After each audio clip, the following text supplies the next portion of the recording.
તુલસી, આ રમકડું તો જોડાઈ જશે, પણ આ છુંદાઈ ગયેલા માતૃત્વનું હું તુલસી? અરે રમકડામાં પડેલી તિરાડ તો પૂરાઈ જાય, પણ આ મનની પીડાનું હું તુલસી?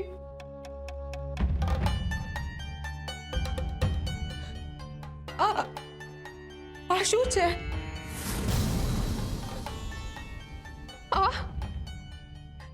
આ મારા કડવા વેણની સજા છે તુલસી. આજ સુધી મેં બહુ કડવા વેણ ઉચ્ચાર્યા છે, ને હવે મારા આ વેણના લીધે બીજા કોઈની લાગણીઓનો અંતિમ સંસ્કાર થઈ જાય એ પહેલા તુલસી લે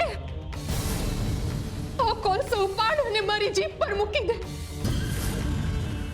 કરી નાખ મારી જીભનો અંતિમ સંસ્કાર.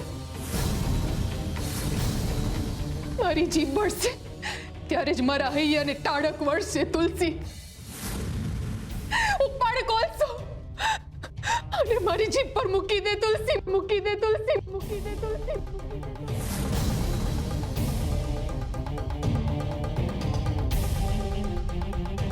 હું વિચારી રહી છે તુલસી? અરે મારા એકના એક ભત્રીજા ગોવિંદના જીવતરનો દીવો બુજાઈ ગયો છે. એમાં ખાલી ગોરાભાનો વાંક નથી, મારો પણ એટલો જ વાંક છે તુલસી. હા, મારા કડવા વેણના લીધે તારું જીવતર વેર વિખેર થઈ ગયું છે, અને તારા પાલવ પરથી મમતાના ભરતને વીખી નાખ્યું છે. લોકો સાચું જ કહેશે કે આ મીઠીની જીભ બહુ કડવી છે, અને મેં માની લીધું કે બધા સાચું જ કહેશે. અમારી કડવી જીભના લીધે આજે તમે લોકો દુઃખ ભોગવી રહ્યા છો, અને આ ગોરાબા ભક્તિના આડા રસ્તે જતા રહ્યા છે, અને એક વંઠેલ બે જવાબદાર ભક્ત થઈ ગયા છે. મારે ગોરાબાની ભક્તિ પર રોક લગાવવાનો હતો. મેં પ્રયત્ન બહુ કર્યા, પણ મારી રીત ખોટી હતી. જો મેં એમને વારંવાર એક માની જેમ હૂંફ અને પ્રેમ આપીને એમનું હિત અને અહિત સમજાવ્યો હોત ને, તો આજે સાચા માર્ગે આવી ગયા હોત તુલસી. ને આજે તારી પાસે રમકડું નહીં, એ રમનાર બાળક હોત તુલસી. અને તારા પેટનો જણ્યો આ ગોરાબાના પગની નીચે ખૂંદાઈ ન ગયો હોત. લે તુલસી, આ કોલસો ઉપાડ અને મૂકી દે મારી જીભ પર. કરી દે મને હંમેશા માટે મૂંગી, મુક્ત કરી દે મને આ પીડામાંથી. લે તુલસી, ઉપાડ કોલસો, ઉપાડ.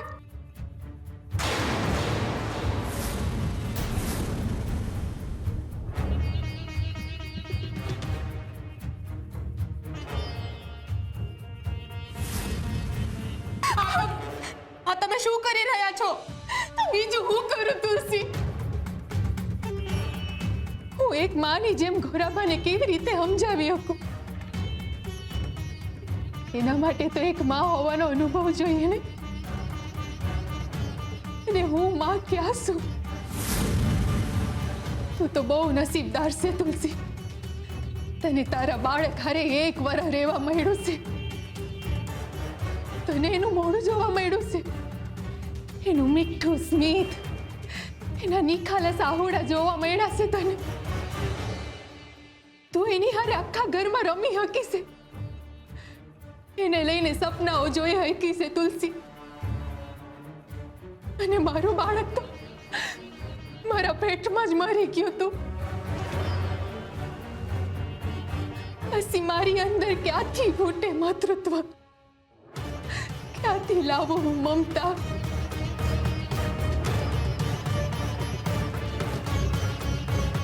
પણ આ ગોરાભાઈ મારી હારે બહુ ખોટું કર્યું છે. એમણે એક વાર ખટકોય ન થાયવો, એમને મને એકવાર નથી કીધું કે ભાભી મારી ભૂલ થઈ ગઈ છે, મને માફ કરી દો. જ્યારે જુઓ ત્યારે હરે કૃષ્ણ હરે કૃષ્ણ. એમાં ને એમાં બે બે બાળકોને હરીને દમ પોગાડી દીધા છે એમને. તુલસી, આ 7 મહિના ગોવિંદ તારા પેટમાં રહ્યો છે, એમને શું ફરક પડે? ના એમને પેટનો ભાર વેઠ્યો છે, પ્રસૂતિની પીડા, તો એમને શું ફરક પડવાનો? પીડા અટાણે તને આવી છે, તોય હજુ એ બે જવાબદાર માણસની જેમ ફરે રાખે છે. આ ગોરાનો આવું વર્તન અને ઘર બારીને તીરથની વૃત્તિના લીધે મારું મન કડવું થઈ ગયું છે. તું જ કે તુલસી, મારી જીભ મીઠી કેવી રીતે રહે?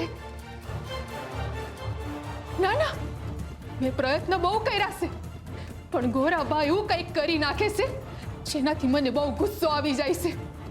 ને હવે એમને તો હદ જ પાર કરી નાખી છે, અને એમણે પેટના જણિયાથી જ પગ રંગી નાખ્યો. હું મારા બાળકના મૃત્યુના આઘાતમાંથી માંડ માંડ બહાર આવી હતી, અને આ ગોવિંદના મૃત્યુએ મારો આઘાત ફરીથી તાજો કરી દીધો છે. મારું મરેલું બાળક મને પોકારી પોકારીને કહે છે કે માં, મને આ દુનિયામાં આવતા પહેલા જ અહીંયાથી મને જવાનો પરવાનો દઈ દીધો.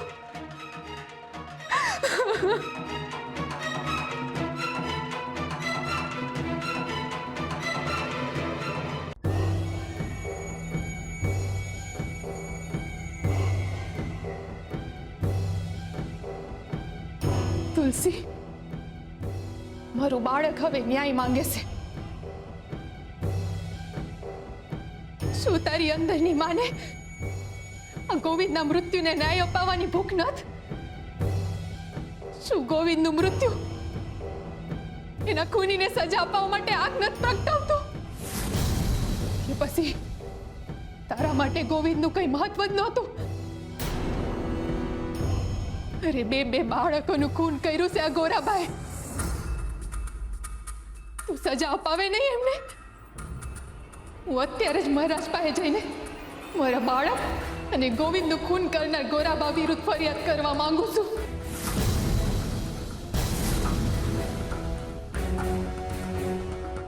પણ હું એકલી પડું છું તુલસી, કારણ કે તમારા જેઠ આ ગોરા વિરુદ્ધ જાશે નહીં, અને સસરાજી તો ગામે ગામ ભજન કરતા ફરે છે.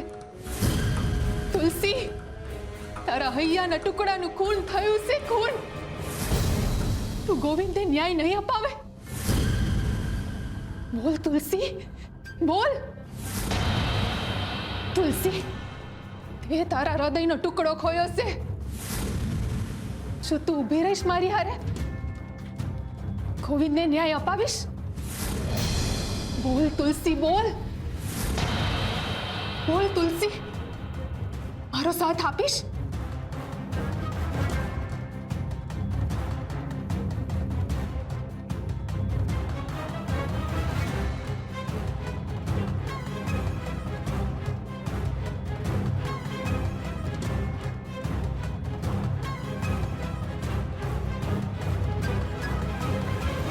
હું અપાવીશ એને એનો હક.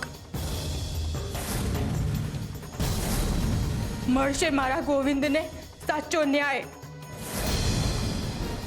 હું મારા ગોવિંદને ન્યાય અપાવવા માટે કંઈ પણ કરીશ. હું ફરિયાદ કરીશ મહારાજને. હું ન્યાય અપાવીશ મારા ગોવિંદને અને ભગતને સજા અપાવીશ.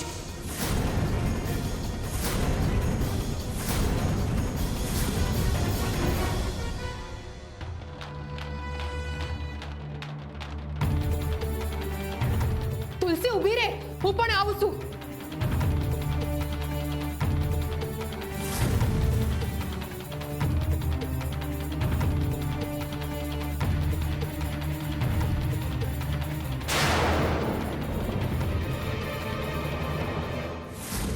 મારા દીકરાનું ધબકતું હૃદય પળવારમાં છુંદાઈ ગયું.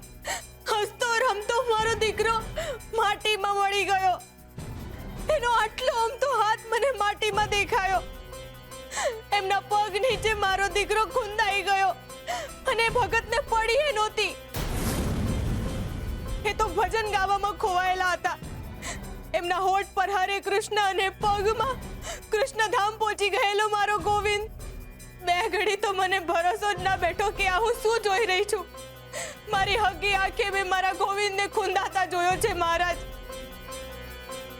તમે જ કહો મહારાજ, એક માની અમે એની ચગદાતી મમતાને કઈ રીતે જોઈ શકે? મારી જ સામે મારો પેટનો જોડિયો ખૂંદાઈને પડ્યો હોય એ મારાથી કઈ રીતે સહન થયું હશે મહારાજ? ન્યાય આપો અન્નદાતા, અમને ન્યાય આપો. અમે બે અભાગી સ્ત્રીઓ તમારી સામે ન્યાય માટે ખોડો પાથરીએ છીએ. અને આ ગોરાબાના લીધે અમે બે સ્ત્રીઓએ અમારું માતૃત્વ ખોઈ દીધું છે.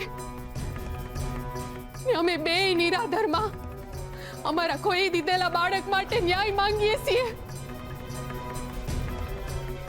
અમને ન્યાય આપો, ન્યાયની ભીખ આપો અન્નદાતા.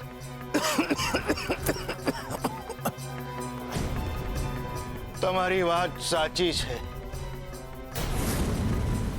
જે ઘોરાએ કર્યું એ ઉભા રહો પિતાશ્રી.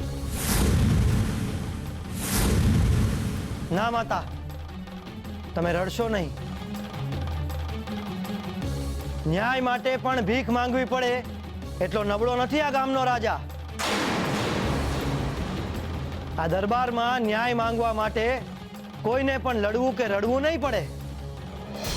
હું ન્યાય માટે લડી શકું છું. આ દરબારમાં નિર્દોષને ન્યાય મળશે અને ગુનેગારને સજા મળશે. સિપાહીઓ, જાઓ જાઓ અને હત્યારા ગોરાને લઈને આવો. આજે ગોરાનો ન્યાય હું કરીશ.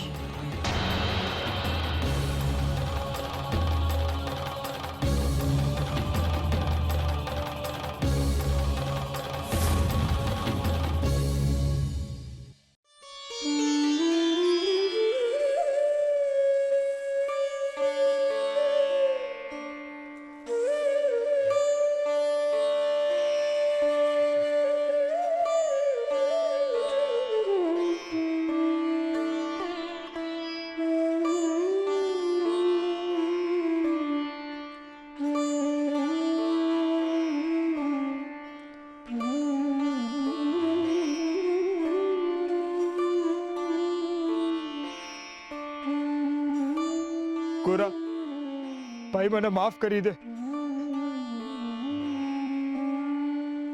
બધુંય પૂરું થઈ ગયું ને હું કાંઈ ના કરી હઈકો. તે કેટલી મહેનતથી બધું ઊભું કર્યું તું ને એક પળમાં બધું તોડીને જતા રહ્યા અને હું કાંઈ ના કરી હઈકો ભાઈ. આપણા રોકવાથી ક્યાં કાંઈ રોકાય છે બા. અંધુય હરીની ઈચ્છા મુજબ થાય છે. પણ બા, હરીની આવી તો કેવી ઈચ્છા હે? એ તો એ જ જાણે. આપણે ના એની ઈચ્છા જાણી શકીએ ના એની લીલા. પણ જો ભાઈ, બધું પૂરું થઈ ગયું. તે બધું ઊભું કરેલું નામ શેષ થઈ ગયું બા. આ તો હંધુય થવા કાળ હતું બા.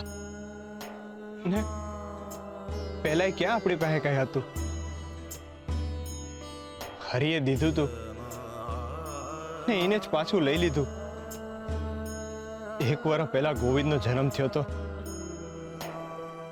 એની હારે આપણા નસીબ ખુલ્યા ને અંધી સમૃદ્ધિ આવી. અને જેવો એ ગયો ને એની હારે આપણું નસીબ જતું રહ્યું. એમાં હું નવી વાત છે ભા. તું આમ રડ નહીં. યાદ કર, બાપાએ હું કીધું તું કે મૂંઝવણ આવે ત્યારે બે હાથ જોડીને હું બોલવાનું, હરે કૃષ્ણ હરે કૃષ્ણ. ગોરા કુંભાર,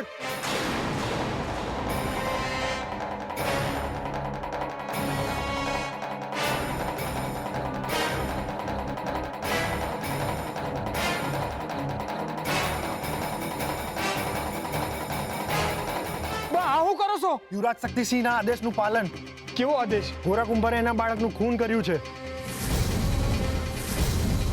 એટલે યુવરાજ શક્તિસિંહ આદેશ આપ્યો છે ગોરા કુંભારની ધરપકડ કરો અને રાજ દરબારમાં હાજર કરો.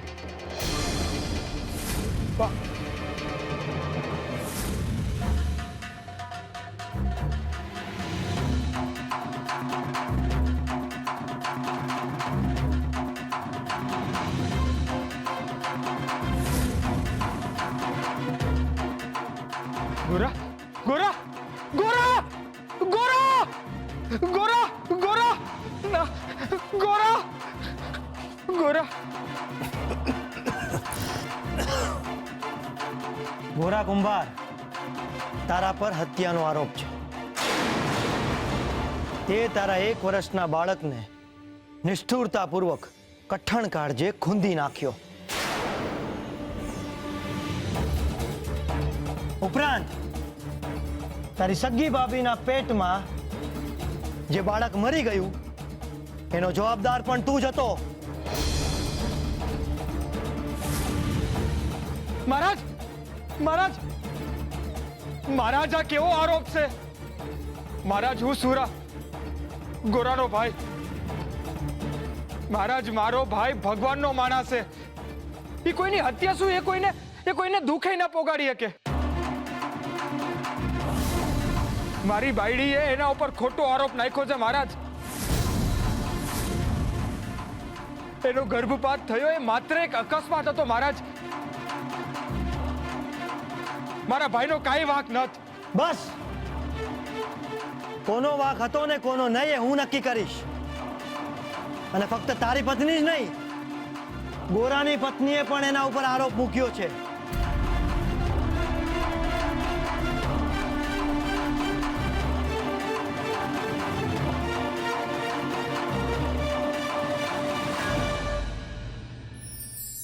વારસો. મા બાપ પોતાના બાળકને આ સંસારમાં તો લાવે જ છે, પરંતુ પોતે આ સંસારમાંથી વિદાય લેતા પહેલા બાળકોને પોતાનો અમૂલ્ય વારસો આપતા જાય છે. મોટે ભાગે મનુષ્ય વારસાનો અર્થ કાઢે છે સંપત્તિ, ધન, વૈભવ, જેથી એમના સંતાનો પોતાનું જીવન સુખરૂપ જીવી શકે. પરંતુ સંપત્તિ ક્યારેય સુખનો માર્ગ નથી બની શકતી. એટલે જ જો ખરા અર્થમાં મા બાપે પોતાના બાળકોને કંઈ આપીને જવું હોય તો એમને સાચી શિખામણ અને સારા સંસ્કાર આપવાની જરૂર હોય છે. કારણ કે શિખામણ અને સંસ્કાર જ મનુષ્યને સુખ આપી શકે છે, જીવનમાં આગળ વધવાની પ્રેરણા આપી શકે છે. અને એટલે જ વારસો એવો આપવો જે વર્ષો સુધી હૃદયમાં વસી રહે.